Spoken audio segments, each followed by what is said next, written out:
تو ساری دنیا ہمیں پاگل سمجھ رہی ہوتی ہے کہ بتاؤ ہے ہی نہیں سامنے کوئی بھی اور پتہ نہیں کس کی پوجا پاٹ کر رہے ہیں، لیکن ہم یہ سمجھتے ہیں کہ پاگل ہم نہیں، پاگل اگر کوئی ہے تو آپ ہیں۔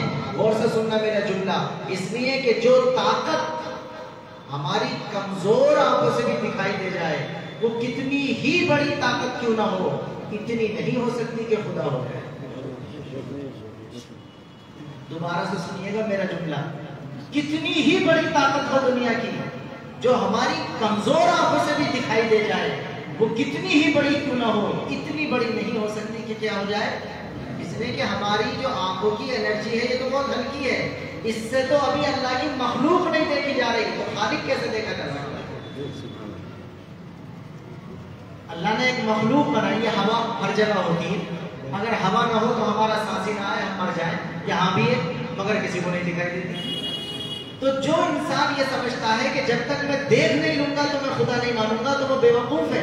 اس لیے کہ دنیا میں جو ہمیں چیزیں دی گئی ہیں وہ دنیا کی چیزوں کے اعتبار سے دی گئی ہیں۔ ہم جب اللہ کے پاس چلے جائیں گے جنت میں، وہاں ہمارا اس کا جو وہ ہے نا وولٹیج، وہ کیا کر دیا جائے گا، بڑھا دیا جائے گا، ہماری ان آنکھوں کی طاقت اور انرجی زیادہ کر دی جائے گی، اور جنت میں جانے کے بعد اللہ کی طرف سے ہماری آنکھوں کو یہ طاقت مل جائے گی کہ ہم اللہ میں کیا کر لیں گے انشاءاللہ، دیدار۔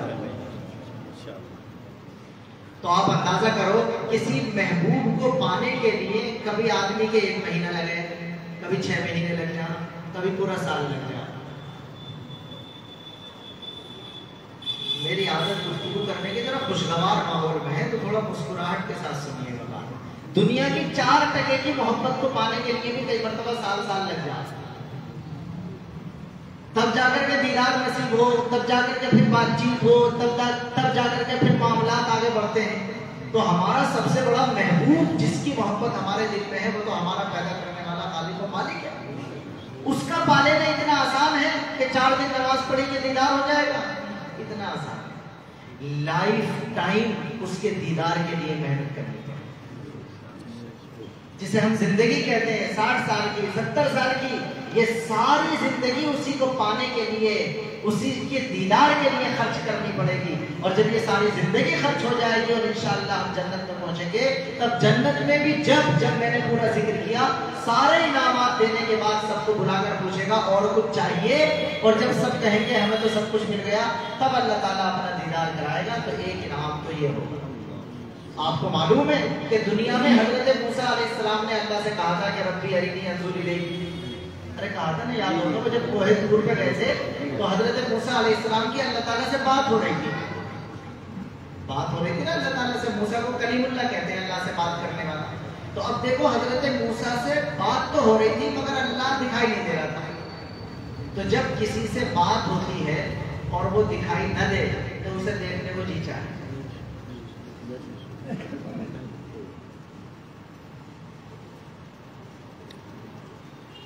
میں خاموش ہوا تھوڑی دیر تاکہ آپ پورا مضمون سمجھ لیں، میں اس میں تفصیل میں نہ جاؤں۔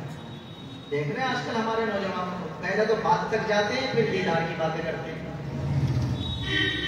اس ٹیلی فون نے جو برباد کیا ہوا ہے، بس پورا مضمون ہو گیا۔ حضرت موسیٰ علیہ السلام کی بھی اللہ سے کیا ہو رہی تھی، بات ہو رہی تھی۔ تو اس کا مطلب یہ کہ کان کو تو مزہ آ رہا ہے، محبوب کی بات سننے مل رہی ہے، آنکھ تڑپ رہی ہے کہ محبوب کی صورت دیکھنی ہے۔ تو جب اللہ سے بات ہوئی تو حضرت موسیٰ سے رہا نہیں گیا اور ایک دم کہنے لگے ربی ارنی انظر الیک، اے اللہ تیری آواز تو آ رہی ہے لیکن تیرا دیدار نہیں ہو رہا، کم از کم مجھے دیدار بھی کرا دے۔ تو اللہ تعالیٰ نے فرمایا قال لن ترانی، موسیٰ تم ابھی دنیا میں ہو۔ ارے بھائی جیسا بلب جس جگہ کے لیے لگایا جاتا ہے اتنے واٹ کا لگا لیا جا، بیٹرا جو ہے جس حساب سے ہمیں ضرورت ہوتی ہے اتنی طاقت کا رکھ لیتے ہیں۔ لیکن پورا مضمون سمجھ میں آ رہا ہے کیسے؟ اب دنیا میں جو ہمیں آنکھ دی گئی ہے، کان دیے گئے ہیں، ہاتھ پیر دیے گئے ہیں، یہ دنیا کی ضرورتوں کے اعتبار سے دیے گئے ہیں، آخرت کی ضرورتوں کے اعتبار سے ابھی ان میں طاقت نہیں ہے۔ تو اللہ نے حضرت موسیٰ سے کہا لن ترانی، موسیٰ یہ دنیا والی آنکھیں ہیں، ابھی ان سے میرا دیدار نہیں ہو سکتا۔ لیکن کہیں موسیٰ کا دل نہ ٹوٹ جائے، اس وجہ سے ایک ایگزامپل دے دیا اللہ نے، فرمایا وَلَٰكِنِ انظُرْ إِلَى الْجَبَلِ، لیکن موسیٰ ایسا کرو تم یہ جو تمہارے پاس پہاڑ ہے نا اسے دیکھو، میں اپنی روشنی اور اپنے نور کی تجلی اس پر ڈالوں گا، اگر یہ پہاڑ میری تجلی کو برداشت کر لے تو تم بھی تھوڑا اندازہ کر لینا کہ شاید تم بھی برداشت کر سکو، اور اگر یہ پہاڑ نہ برداشت کر سکے تو تم بھی سمجھ لینا تم دنیا میں میرا دیدار نہیں کر سکتے۔ قرآن کہتا ہے فلما تجلی ربہ للجبل، جب اللہ تعالیٰ نے اپنی تجلی پہاڑ پر ڈالی تو جعلہ دکا، اللہ کی اس تجلی نے پہاڑ کو بھی ٹکڑے ٹکڑے کر دیا۔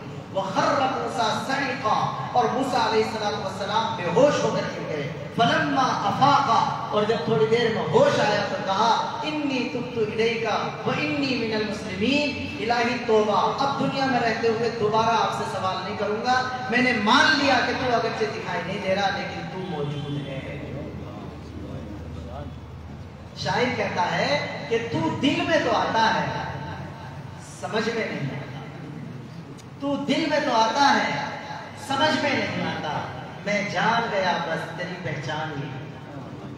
اور ہمارے نبی پاک علیہ السلام جب معراج پہ تشریف لے گئے تو معراج میں تو آسمانوں میں چلے گئے، تو اس کا مطلب ایسے سمجھو جیسے کسی جگہ جب گھومنے کے لیے جاتے ہیں تو کسی جگہ کا نیم ہوتا ہے کہ انہیں کے کپڑے پہننے پڑیں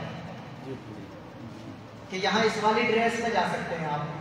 تو ہمارے نبی پاک علیہ السلام بھی جب معراج میں گئے اور آسمانوں پر پہنچے اور اوپر اللہ تعالیٰ کا دیدار ہوا نا، اس وجہ سے بتلا رہا ہوں کہ دنیا والی آنکھیں لے کر گئے تھے، لیکن جب اوپر جانا تھا تو وہاں ان کی انرجی کیا کر دی گئی، کمپیوٹرائز سسٹم کے تحت بڑھا دی گئی، اور معراج میں جا کر اللہ تعالیٰ نے پیغمبر علیہ السلام نے اللہ کا کیا کر لیا، دیدار کر دیا۔ تو ایک شاعر کہتا ہے کہ ایک دیکھنے والے کا کہا مان لیا، ایک دیکھنے والے کا کہا مان لیا ہے، بن دیکھے تجھے ہم نے خدا مان لیا۔ میری بات ذرا تھوڑی سی پھیل گئی لیکن اچھا مضمون تھا تو میں نے مکمل کر دیا۔ یاد رکھیے میں کیا کہنا چاہ رہا ہوں۔ نمبر 1، ہمیں منزل کا پتہ ہونا چاہیے۔ نمبر 2، اس منزل تک پہنچنے کے لیے جو راستہ چنا ہے اس راستے پہ اطمینان ہونا چاہیے کہ واقعی یہ منزل تک پہنچا۔ اور نمبر 3، ہماری منزل کیا ہے، اللہ کی رضا اور اللہ کی جنت۔ لیکن جنت میں بھی میں نے یہ مضمون بیان کیا کہ ایک دن ان سے پوچھا جائے گا کچھ اور چاہیے، جنتی کہیں گے کیا ہے، سب کچھ تو مل گیا، تو اللہ تعالیٰ ایک انعام دے گا کہ اپنا کیا کرائے گا، دیدار۔ اور پھر قانون بنا دیا جائے گا جنت کا کہ ہر ہفتے دیدار ہوا کرے گا۔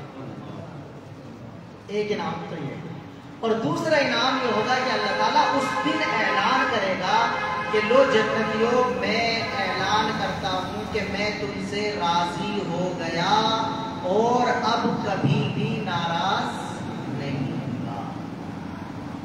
یہ والی گارنٹی اس دن ملے گی، اس لیے کہ راضی تو ہو گیا تھا وہ جنت میں اس نے بھیج دیا، لیکن ناراض ہونے کا تو خطرہ تھا۔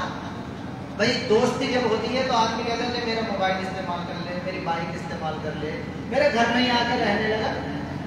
یعنی جب تعلق ہوتا ہے، رضامندی ہوتی ہے تو سب کچھ نچھاور ہوتا ہے، لیکن خطرہ تو رہتا ہے اگر کل کو ناراض ہو گیا تو سب سے پہلے لات مار کے نکلتے ہیں یہاں سے، اپنا ٹھکانا اپنے آپ دے۔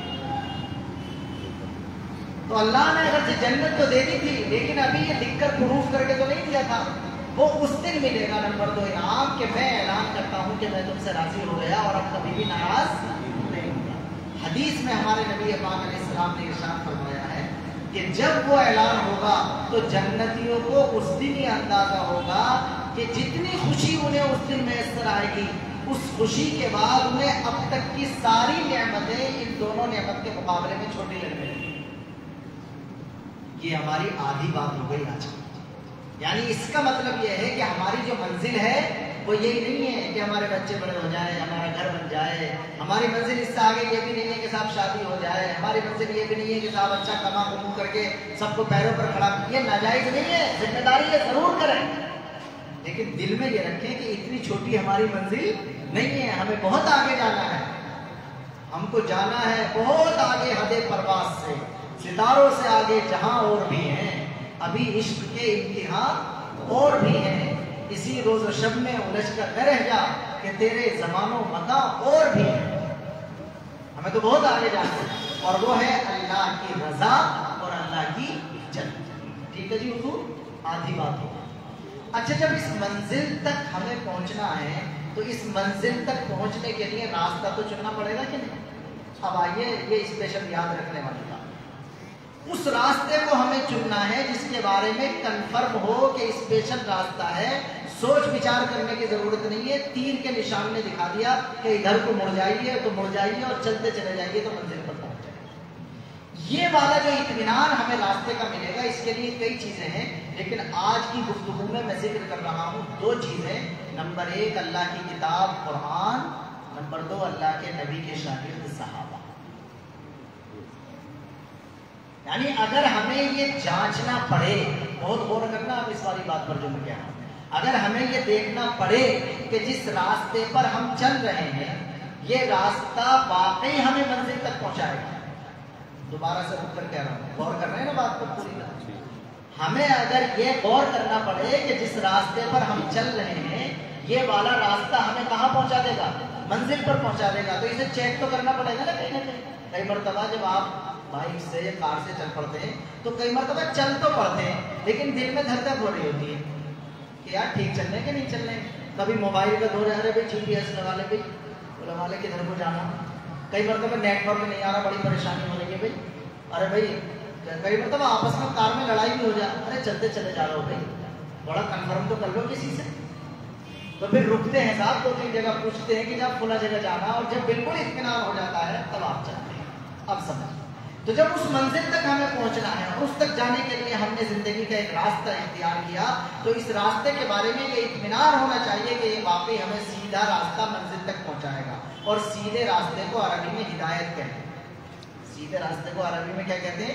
ہدایت۔ اور یہی وہ سیدھے راستے والی دعا ہے جو ہم ہر نماز کی ہر رکعت میں اللہ سے مانگتے ہیں۔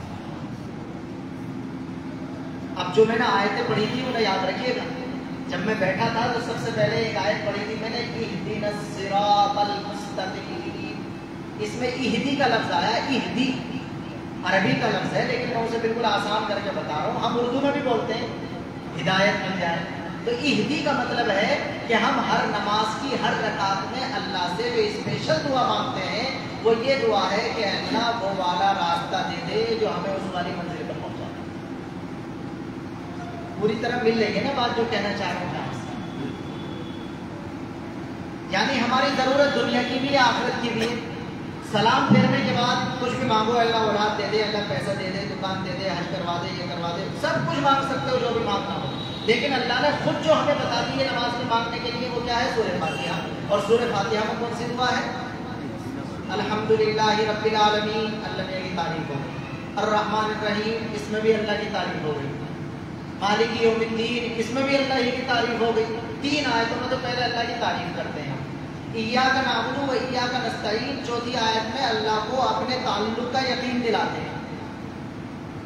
سمجھ میں آ رہی پوری بات؟ اگر کسی سے 4 پیسے لینے ہوں تو بھی یہی کرنا پڑے دنیا میں بھی، پہلے تو اس کی تعریف کرو جا کر کہ حاجی جی آپ تو بہت ہی اچھے آدمی ہیں، آپ نے کیا ٹھکانا، اور میاں آپ تو بڑا خیال رکھتے ہیں، لوگوں کے کام آتے ہیں۔ حاجی جی بھی سوچ رہا پتہ نہیں کیا کہہ رہا آگے، تو پہلے تو آدمی کی تعریف کرنی پڑے، اس کے بعد اسے یہ بتانا پڑا ہے کہ میں بھی ٹھیک ٹھاک آدمی ہوں۔ یار دیکھا نا حاجی جی، کئی مرتبہ ہمارا بھی تو واسطہ پڑا آپ سے، آپ نے ہماری بھی ضرورتیں پوری کی ہیں، مگر ٹائم پہ ادائیگی کر دی کہ نہیں کر دی ہم نے بالکل۔ اب اس کے بعد کیا ہے، میرا 10,000 روپئے کی ضرورت ہے۔ یہ میں نے سورہ فاتحہ سمجھائی آپ کو، اس لیے کہ انسان کا مزاج ہی ایسا ہے۔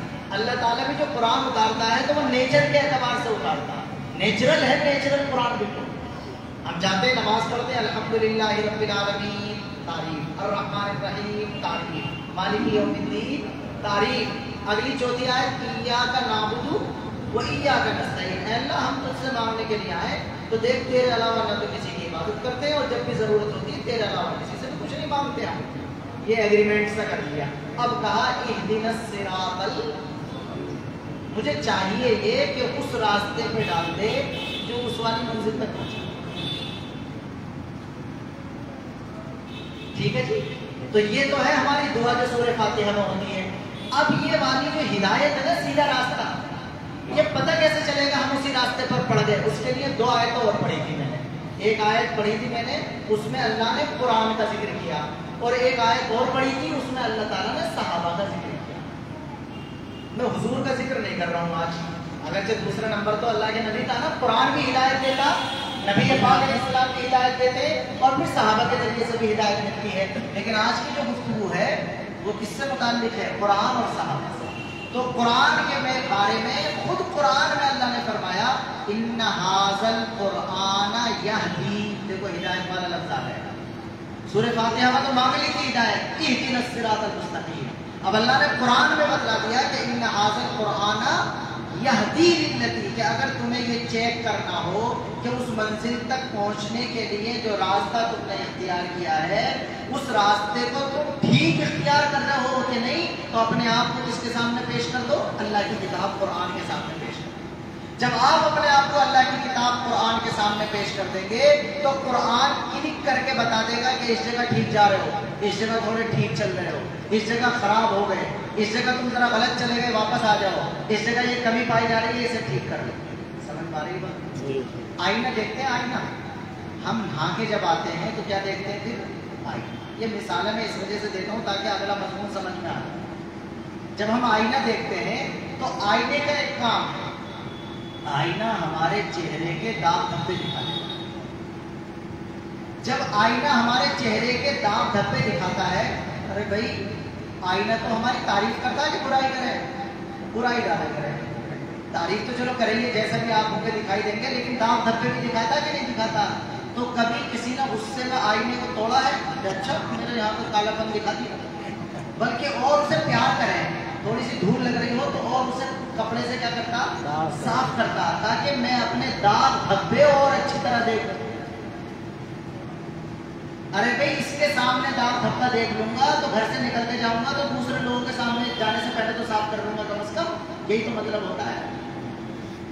تو یہ آئینہ تو ہمارے چہرے کے داغ دھبے دکھاتا ہے، لیکن قرآن بھی ایک آئینہ ہے. قرآن بھی ایک آئینہ ہے. قرآن بھی ایک آئینہ. 3 مرتبہ بولا ہے اس نے کہ ہمارے نبی پاک علیہ السلام بھی جب کسی بات پر زیادہ توجہ دلانا چاہتے تھے تو اسے کتنی مرتبہ بولتے تھے؟ آج کل تو یہ مفتی صاحب بھی ہیں کتاب پڑھتے ہوں گے، آج کل تو تبلیغی جماعت والے ساتھی جو کتاب پڑھیں تو وہ ساری کتاب 3 دفعہ پڑھیں.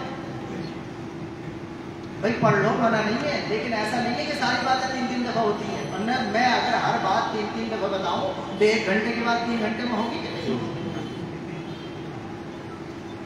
تو ہمارے نبی پاک علیہ السلام کا خوبصورت انداز یہ ہوتا تھا کہ آپ بات کرتے رہتے تھے، لیکن کسی بات پر خاص طور سے زیادہ توجہ دلانی ہوتی تھی تو اسے کتنی مرتبہ بول دیا کرتے تھے؟ 3 مرتبہ. تو قرآن بھی کیا ہے؟ ایک آئینہ ہے. اور قرآن کا آئینہ اتنا صاف شفاف ہے، اللہ جس میں چہرہ دکھائی دیتا نا آئینے میں، وہ بھی جب پورا صاف ہوتا جب دکھاتا اور چہرے تک دکھاتا. اب قرآن کے شیشے کا اور آئینے کا اندازہ کرو کتنا صاف ہوگا کہ قرآن چہرے کے داغ دھبے نہیں بلکہ سینے کے اندر ایکس رے مشین بن کے اور دل تک جاتا ہے اور دل میں لگے ہوئے داغ دھبے دکھاتا. کس کی نفرت ہے، کس کی عداوت ہے، کس کا برا چاہ رہے ہو، کس سے دشمنی رکھ رہے ہو، اللہ کے بارے میں کیا عقیدہ رکھتے ہو، رسول کے بارے میں کیا سوچتے ہو، نماز کے بارے میں کیا خیال ہے، روزے اور زکات کے بارے میں کیا سمجھتے ہو. یہ کون سی دنیا کی باتیں ہیں؟ یہ دل کی دنیا کی باتیں. جب ہم اپنے آپ کو قرآن کے سامنے پیش کریں گے تو قرآن کہاں کی چیزیں دکھائے گا؟ دل والی چیزیں دکھا دے گا کہ اگر اچھی ہیں تو انہیں بھی بتا دے گا اور بری ہے تو نمبر 1 اگر ہمیں یہ چیک کرنا ہے کہ جس راستے کو ہم نے اختیار کیا وہ راستہ واقعتاً اتنا اطمینان والا اور اتنا شاندار والا ہے جو ہمیں کہاں تک پہنچائے گا؟ ہماری اس والی منزل تک پہنچائے گا جس کا ابھی ہم نے ذکر کیا ہے. تو نمبر 1 ہمیں یہ فائدہ کہاں سے اٹھانا پڑے گا؟ اللہ کی کتاب اور فکر کریں گے بھائی انشاءاللہ. مسجد میں ہوتا ہے درس قرآن تو کب کرو گے درس قرآن؟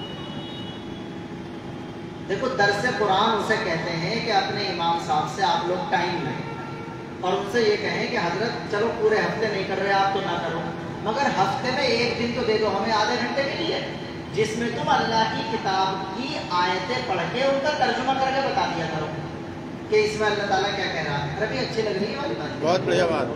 بھائی مثال کے طور میں تقریر کر رہا ہوں تو میری بات تو سن رہے ہیں آپ، اگرچہ میں بھی چلو دینی کی بتا رہا ہوں، لیکن ایک ہے انڈائریکٹ اور ایک ہے ڈائریکٹ. انڈائریکٹ میں بھی سب قرآن حدیث کی باتیں ہوتی ہیں. یہاں جتنے بھی کتابیں پڑھی جاتی ہوں گی، فضائل اعمال پڑھی جاتی ہو، منتخب احادیث پڑھی جاتی ہو، آپ کے مسائل پڑھے جاتے ہوں، آداب زندگی پڑھی جاتی ہو، اس میں رسول اکرم پڑھی جاتی ہو، بہشتی زیور جو بھی کتاب آپ پڑھیں تو سب نے لکھا تو قرآن حدیث کا ہی ہے، لیکن انڈائریکٹ ہے. اور جب قرآن کو قرآن ہی کے سامنے رکھ کر کے سمجھو گے تو وہ کیا ہو جائے گا؟ بالکل ڈائریکٹ. تو اگر ہفتے میں 7 دن آپ کتابیں پڑھ رہے ہیں تو ایک دن کم از کم اللہ کی کتاب بھی پڑھ لیا کریں گے بھی انشاءاللہ. اور میں ایک دن اس وجہ سے کہہ رہا ہوں کہ روزانہ سب امام صاحب کے بھی روزانہ بتانا بس کی نہ محنت کرنی پڑے اس کے لیے. میں بھی ایک مسجد میں جاؤں درس قرآن کرنے، ہفتے میں ایک دن جاؤں بس. تو میں تو ہمیشہ لوگوں سے کہتا ہوں کہ آپ جو اپنے مفتی صاحب سے فضائل اعمال، بڑا مشکل ہے، ڈر لگے کچھ کہتے ہوئے، لوگ یہ نہ سمجھ لیں کہ میں کتابوں کو منع کر رہا ہوں. ارے بھائی ہم نے ہی تو بتایا تھا کہ انہیں پڑھو تو ہم منع کیوں کریں گے؟ جو لوگ پڑھ رہے ہیں اگر وہ یہ سمجھیں کہ صاحب ہم منع کر رہے ہیں تو بھائی ہم ان سے پوچھیں گے جب تم نے پڑھنا شروع کیا تھا جب بھی تو ہم نے بتایا تھا. تو اگر ہمارے کہنے سے اسے بھائی ہمارے سے نہیں، ہمارے کسی بڑے نے کہا ہوگا تو مولوی وہ کوئی.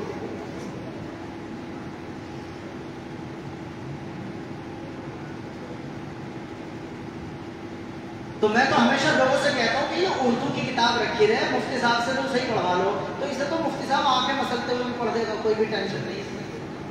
اور جب قرآن پڑھواؤ گے تو رات کو پہلے اسے تیاری کرنی پڑے گی. سوچے گا کل کو تو یار عشاء کے بعد قرآن کا ترجمہ کرنا، تو یہ والی کتاب کھول کر دیکھے گا، یہ والی کتاب کھول کر دیکھے گا، یہ والی کتاب کھول کر دیکھے گا، تب جا کے تیاری ہوگی، تب جا کے اللہ تعالیٰ نے یہ تو فکر کریں گے بھی انشاءاللہ. تو اس لیے کہ قرآن ڈائریکٹ ہمیں یہ بتاتا ہے کہ ہمیں اس راستے کو کس طرح ٹھیک ہے جی. اور آپ جس کے لیے پروگرام آپ شروع سے کر رہے تھے وہ ہم بالکل آخر میں کہیں قرآن تو ہے تھیوری، یعنی قرآن تو عمل کرتا ہوا نہیں دکھائی دے گا نا.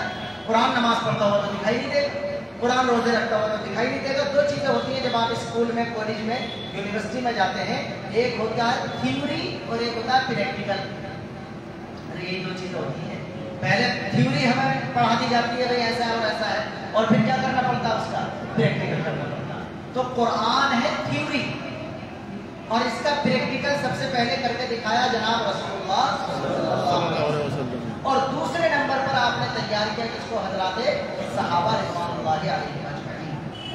تو دوسری چیز میں نے ذکر کیا کہ میں آج سیرت کا بیان نہیں کر رہا، تو میں پیغمبر کے بجائے حضرات صحابہ کا ذکر کر رہا ہوں. پیغمبر کے بارے میں تو لوگ کہہ دیں گے میاں وہ تو نبی ہیں، ان کی کیا حقیقت کرنا ہے.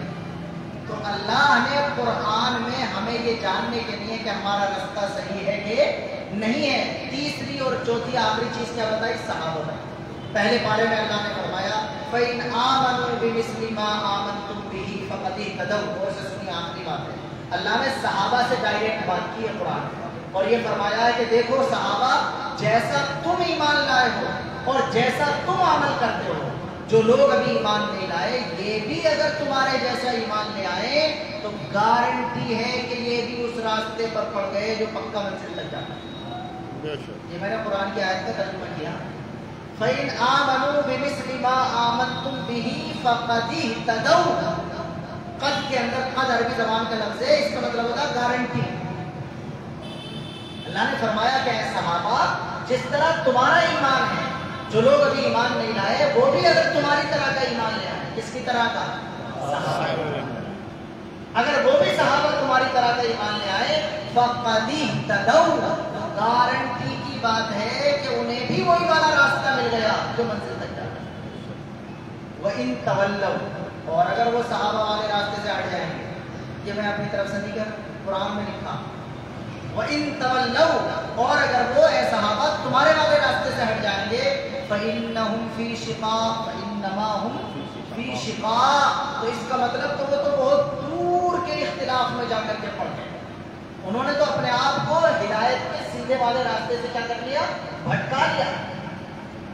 فَسَيَكْفِيكَهُمُ اللَّهُ. پھر اللہ تعالیٰ نے اعلان کیا اور ایسے لوگوں کی لڑائی تم سے تو نہیں ہے میرے صحابہ، ایسے لوگوں نے جو پنگا لیا ہے وہ مجھ سے لیا ہے، میں ان سے نہیں لوں گا. یہ اللہ نے صحابہ کے بارے میں فرمایا فَإِنْ آمَنُوا بِمِثْلِ مَا آمَنْتُمْ بِهِ. اے صحابہ جس طرح تم ایمان لائے ہو اگر یہ لوگ بھی ایمان لے آئے تو گارنٹی ہے کہ یہ منزل تک پہنچنے والے راستے پر پڑ گئے، اور اگر یہ اس سے ہٹ جائیں گے تو یہ دور کے اختلاف میں جا پڑے. اب ان کا معاملہ کس کے ساتھ ہے؟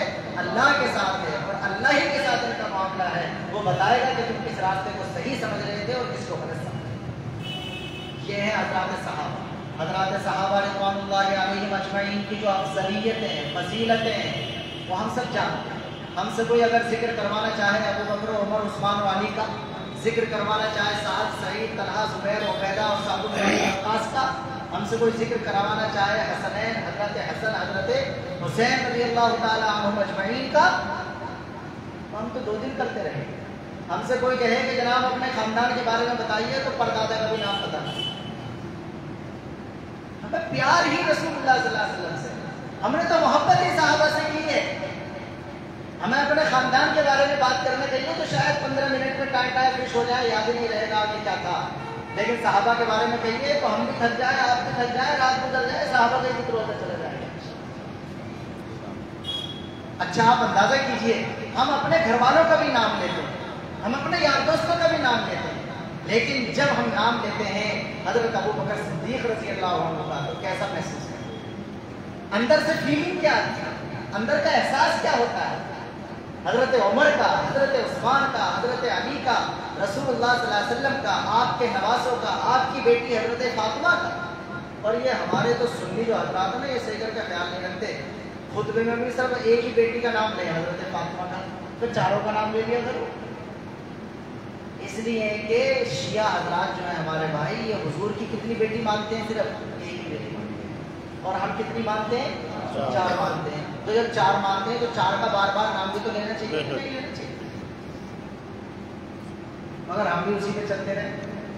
خیر، مضمون میں یہ ذکر کر رہا ہوں کہ صحابہ کے بارے میں کتنی بڑی گارنٹی اللہ کے نبی صلی اللہ علیہ وسلم نے ہمیں لے کر کے بتلائی ہے. یہ والی آخری بات کہہ کے بات کرتا ہوں. کس وقت اذان ہے؟ 9 بجے نہیں، 9 بجے ہے نا صاحب. اللہ کے نبی صلی اللہ علیہ وسلم نے ارشاد فرمایا اصحابی کالنجوم بأیہم اقتدیتم اہتدیتم، کہ میرے صحابہ ستاروں کی طرح، ان میں سے جس کی بھی انگلی پکڑ کر چلو گے تو اہتدیتم. دیکھو وہی والا لفظ آ گیا کہ نہیں؟ اہدنا الصراط المستقیم میں بھی ہدایت، ان ھذا القرآن یہدی للتی میں بھی ہدایت، فإن آمنوا بمثل ما آمنتم به فقد اہتدوا میں بھی ہدایت.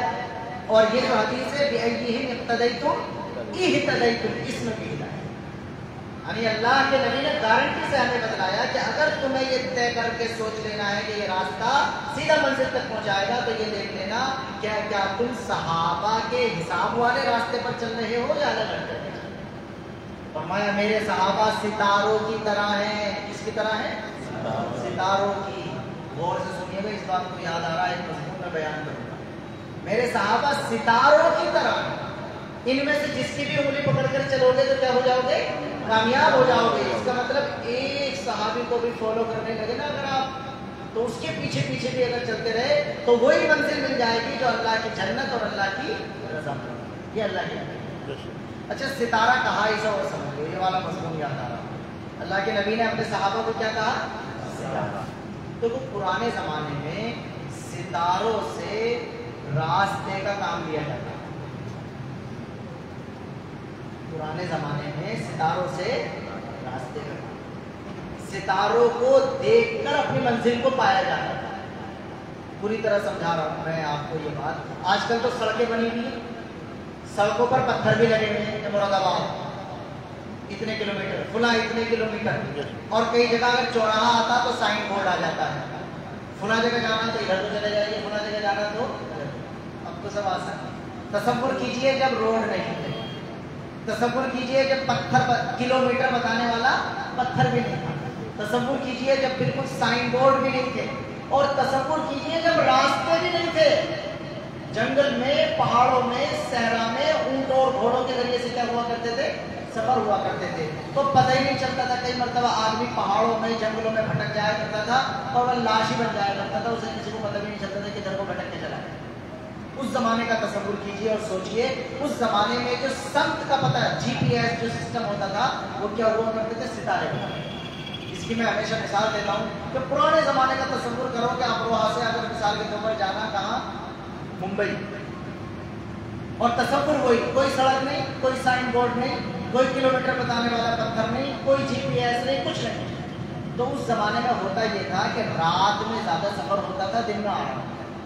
تجربے کار لوگ بڑے بوڑھوں سے سن کر آگے اگلے والوں کو بتاتے رہتے تھے، نسل در نسل آگے بڑھاتے رہتے تھے، اور بتا دیا جاتا تھا کہ بھائی تمہارا قافلہ ممبئی جا رہا تو تم ایسا کرنا مغرب کے ٹائم ستارہ نکلتا ہوا کوئی دکھا دیا، اور کہا دیکھو تمہارا تارا دکھائی دے رہا ہے کیا، کہ تم اس طرح چلنا اپنے قافلے کو لے کر کے کہ یہ والا جو ستارہ ہے یہ تمہارے الٹے ہاتھ پر ہے۔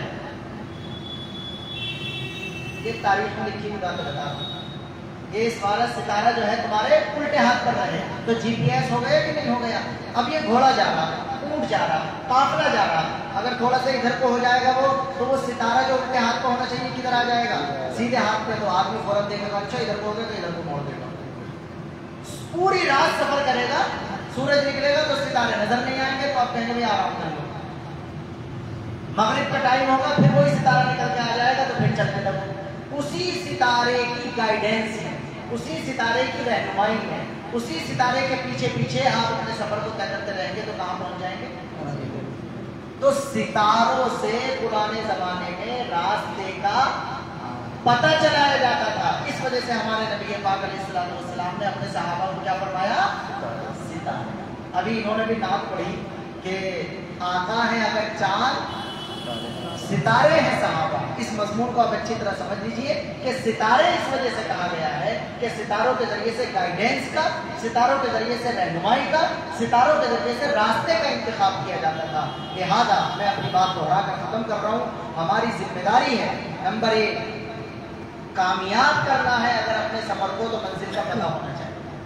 نمبر 2 اس منزل تک پہنچنے کے لیے جس راستے کو چنا ہے اس راستے کے بارے میں اطمینان ہو کہ واقعی منزل تک پہنچا ہے۔ ٹھیک ہے حضور؟ تیسری بات میں نے یہ بتائی کہ ہماری منزل ہے اللہ کی رضا اور اس کی جنت۔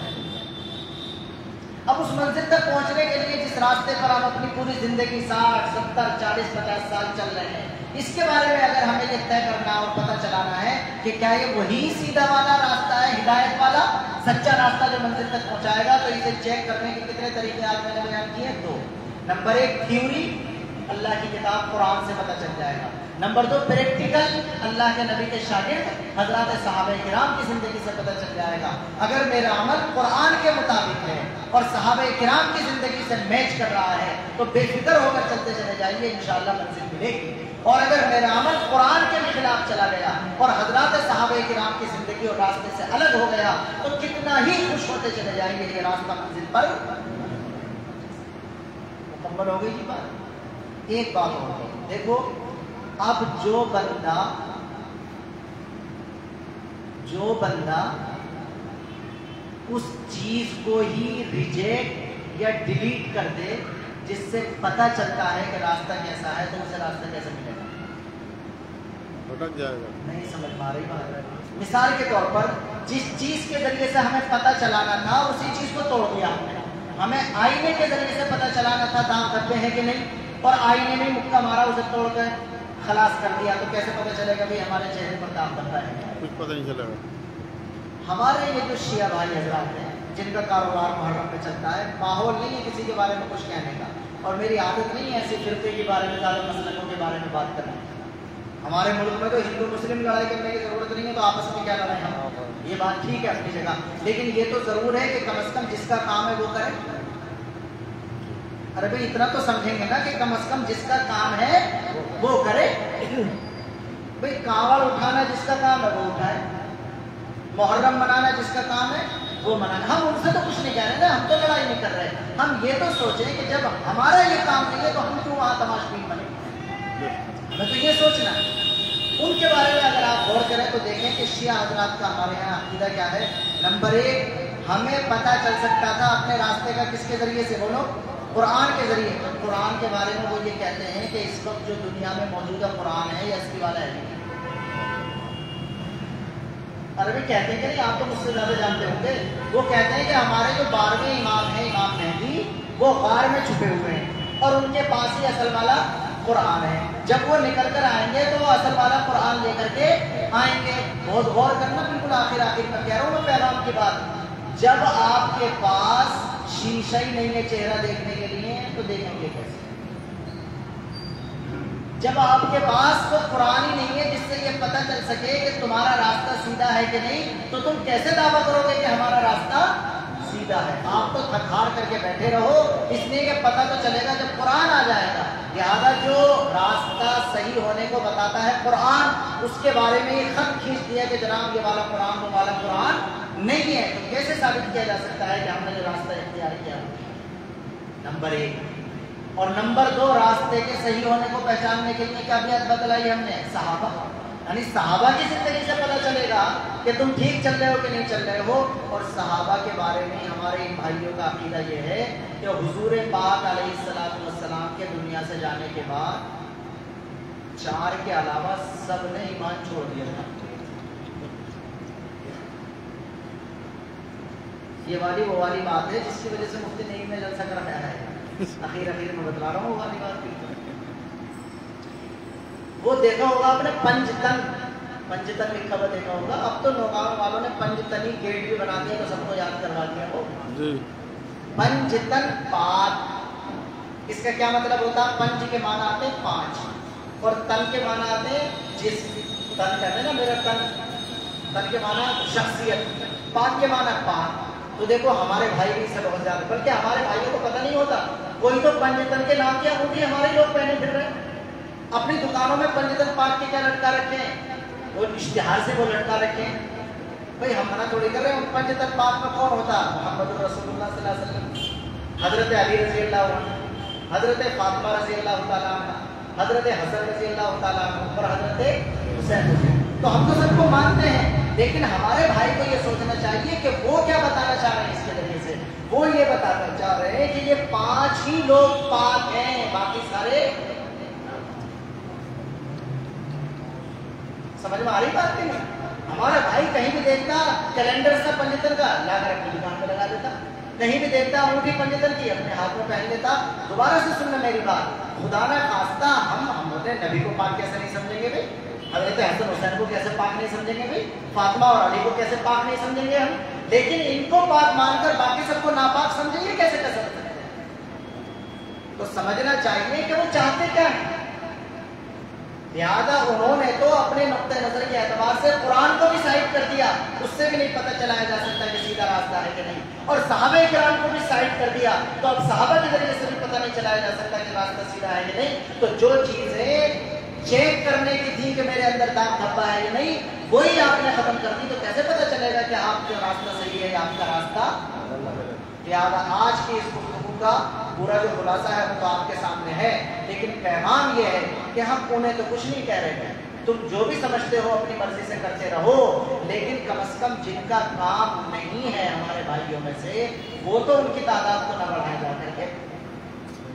اللہ کے نبی نے فرمایا من کثر سواد قوم فهو منهم, جو کسی کی تعداد کو بڑھاتا ہے اس کا شمار انہی میں سے ہوتا ہے. جو کسی کی تعداد کو بڑھاتا ہے اس کا شمار انہی میں سے ہوتا ہے. لہٰذا میں 30ویں بار کہہ رہا ہوں, دیکھو جی یہ جو سنی ہوتے ہیں اور شیعہ ہوتے ہیں, 2 فرقے بن گئے نا. ایک سنی الگ ہو گیا اور ایک شیعہ الگ ہو گیا.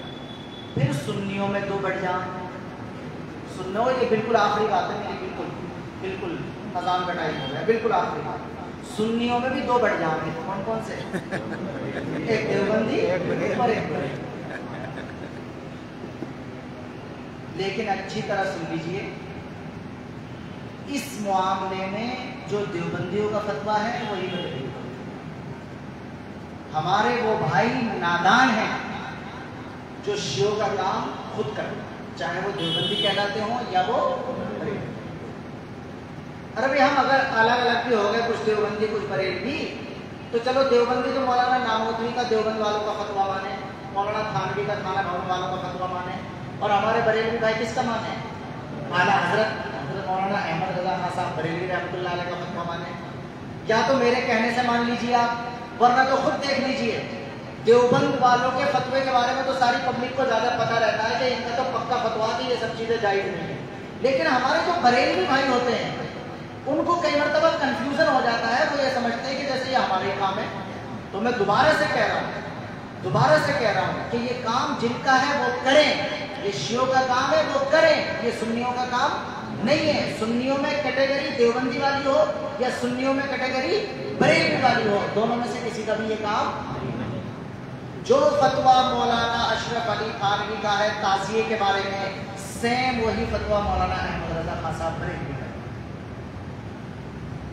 مولانا احمد رضا خان صاحب بریلوی رحمۃ اللہ علیہ کے فتاوا ہیں فتاوا رضویہ، بہت اتنی بڑی جلدوں میں. ہم تو سب کے پڑھیں بھائی، ہم تو سب کو اپنا ہی سمجھیں. اتنی محبت سے کیوں ذکر کروں گا میں؟ اگر آپ سیرت کو مجھ سے بیان کروائیں گے نعت وغیرہ پہ تو جتنے شعر میں دیوبندیوں کی سناؤں گا اتنے شعر اعلیٰ حضرت کے سناؤں گا انشاءاللہ. ہم تو بہت دل کو بڑا رکھتے ہیں، اختلاف ہے کوئی حرج کی بات نہیں، آپس میں اختلاف ہوتا رہتا. تم جیسا صحیح سمجھ رہے ہو ویسا کرتے رہو، ہم جیسا صحیح سمجھ رہے ہیں ویسا کرتے رہیں گے. لڑ کیوں رہے ہو بھائی؟ لیکن تعزیے والے مسئلے میں جو فتویٰ دیوبندیوں کا ہے وہی فتویٰ مولانا احمد رضا خان صاحب کا ہے. فتاوا رضویہ میں مولانا احمد رضا خان صاحب نے باقاعدہ لکھا ہے کہ تعزیے کے سامنے تعظیم کے ساتھ کھڑا ہونا ناجائز ہے. تعزیے کے سامنے کھڑے ہو کر منت مانگنا ناجائز ہے. تعزیے کے سامنے کھڑے ہو کر اپنی مشکل کشائی کا خیال رکھنا ناجائز ہے. میں اللہ کے گھر میں بیٹھ کر حوالہ دے کر جا رہا ہوں آپ کو کہ فتاوا رضویہ میں ان سب چیزوں کے ناجائز ہونے کا فتویٰ اعلیٰ حضرت مولانا احمد رضا خان صاحب بریلوی رحمۃ اللہ علیہ کا بھی ہے. لہذا ہمیں جو لوگ کر رہے ہیں جن کا کام ہے وہ کریں، لیکن جو نہیں ہے وہ کم از کم اس کام کو نہ اپنائیں. ایک بار پھر دوہرا رہا ہوں، ہمیں منزل کا پتہ ہونا چاہیے اور جس راستے کو چنا ہے اس کے بارے میں اطمینان ہونا چاہیے. نمبر 3 منزل ہماری ہے اللہ کی رضا اور اس کی جنت. وہاں تک پہنچنے کے لیے جس راستے پر ہم چل رہے ہیں اطمینان ان چیزوں کے ذریعے سے ہوگا. اللہ کی کتاب قرآن پر چیک کر لو کہ صحیح ہے کہ نہیں راستہ، اور اللہ کے رسول کے شاگرد صحابہ کی زندگی سے میچ کر کے چیک کر لو کہ ہمارا راستہ صحیح ہے کہ نہیں. اب جو مان لیں گے قرآن کو اور صحابہ کو وہ چیک کر کے دیکھ لیں گے، اور جو نہ قرآن کو مانے اور نہ صحابہ کو مانے تو نہ قرآن سے چیک کر پائیں گے نہ صحابہ سے چیک کر جائیں گے. لیکن پھر بھی ان کا طرز عمل مبارک، کوئی شکایت نہیں، جو بھی کرنا چاہتے ہیں وہ کریں. لیکن ہم اگر اپنے طرز عمل سے ہٹیں گے تو ہمیں شکایت. لہٰذا چاہے سنیوں کا یہ والا طبقہ ہو یا یہ والا طبقہ ہو، دونوں کے یہاں ان کے عمل کو ان کا کہا گیا ہے، ہمیں اس عمل کو کرنے کی اجازت نہیں دی گئی. لہٰذا ہم اپنے عمل پر برقرار رہیں اور اللہ سے دعا کریں کہ اللہ تعالیٰ ہم سب کو اپنا دین باریکی سے سمجھنے کی توفیق عطا فرمائے اور پوری طرح سوچ کر سمجھ کر اس پر عمل کرنے کا جذبہ ہمارے دلوں میں پیدا فرمائے. وآخر دعوانا الحمدللہ رب العالمین. مختصر دعا کر لیجیے. یہ ویڈیو نہیں آپ نے اور آپ کی